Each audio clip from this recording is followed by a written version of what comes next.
Pertanyaan yang pertama atau soal yang pertama dinyatakan begini. Apakah masuknya debu ke mulut dapat membatalkan puasa?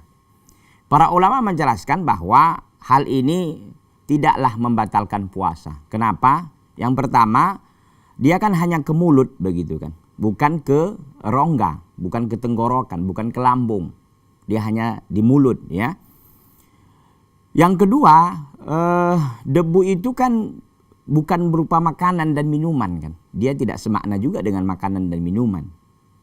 Ya, yang ketiga adalah debu ini kan sesuatu yang memang sangat sulit kita untuk terhindar. Bahkan terkadang kita berada di satu tempat atau lingkungan yang memang banyak debunya karena memang udaranya kotor umpama dan sebagainya. Ini kan debu ini kan terbawa oleh udara ya, angin. Dan kita memang tentu harus hidup dalam keadaan begitu.